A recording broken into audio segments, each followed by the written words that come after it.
হাই blood pressure যিটো উচ্চ ৰক্তচাপ আজিকালি প্ৰায়সকলে হোৱা দেখা গৈছে। কিন্তু আমাৰ মনত তেনেকুৱা এটা ধাৰণা আহে যে উচ্চ ৰক্তচাপ হাই ব্লাড প্ৰেছাৰ যেতিয়া হৈছে, হাই প্ৰেছাৰ হৈছে, সেইটো মেডিচিন খাই থাকিম একো নহয়। কিন্তু এই হাই ব্লাড প্ৰেছাৰে আপোনাৰ গোটেই শৰীৰত এফেক্ট কৰে। কেনেকৈ এটা এটাকৈ মই কৈছোঁ। কিছুমান হাই ব্লাড প্ৰেছাৰ টেবলেট আছে, যদি সেইবিলাক আপুনি কণ্টিনিউৱাছলি খাই থাকে তেতিয়াহ'লে আপোনাৰ মুড ডিজৰ্ডাৰ হ'ব পাৰে আৰু তাৰ পৰা ডিপ্ৰেশ্যন হ'ব পাৰে। দ্বিতীয় নম্বৰটো হৈছে হাৰ্ট ডিজিজ। হাই ব্লাড প্ৰেছাৰ থাকিলে কি হয় যে increase the risk of heart failure হোৱাৰ চান্সেছটো বহুত বেছি বাঢ়ি যায়, আৰু হাৰ্ট পেইন হোৱাটো যোনটো এনজাইনা সেইটো হোৱাৰ সম্ভাৱনা থাকে।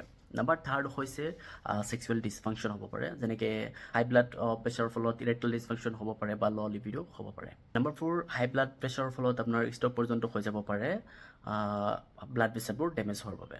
নাম্বাৰ ফাইভ, উচ্চ ৰক্তচাপৰ ফলত আপোনাৰ ভিজন ল' হৈ যাব পাৰে, চকুৰে কম দেখা হৈ যাব পাৰে, ৰেটিনোপেথী আৰু গ্লুক'মা তেনেকুৱা ধৰণৰ ডিছঅৰ্ডাৰ হৈ যাব পাৰে। কিডনিত এফেক্ট কৰিব পাৰে, কিডনি কি কৰে বা ব্লাড ফিল্ট্ৰেশ্যন কৰাত সহায় কৰে আৰু ই কিডনিক ডেমেজ কৰিব পাৰে। নাম্বাৰ 7 কি বন লছেছ হ'ব পাৰে, বনৰ ইছ্যু হ'ব পাৰে, হাড়ৰ ইছ্যু হ'ব পাৰে। কি হৈছে calcium elimination from the body and reduce বন ডেঞ্চিটি। তো যদি আপোনালোকৰ হাই ব্লাড প্ৰেছাৰ আছে তেতিয়াহ'লে এইটো একদম সাধাৰণ বস্তু বুলি আপোনালোকে ভাবি নাথাকিব। এইটো আপোনাৰ গোটেই অল অভাৰ বডিটোক এফেক্ট কৰে। তো যদি কাৰোবাৰ হাই ব্লাড প্ৰেছাৰ আছে তেনেহ'লে প্ৰপাৰ ট্ৰিটমেণ্ট ল'বলৈ অনুৰোধ জনাব। এনেকৈ পেজটো ফ'ল' কৰি থ'ব পাৰে। ধন্যবাদ।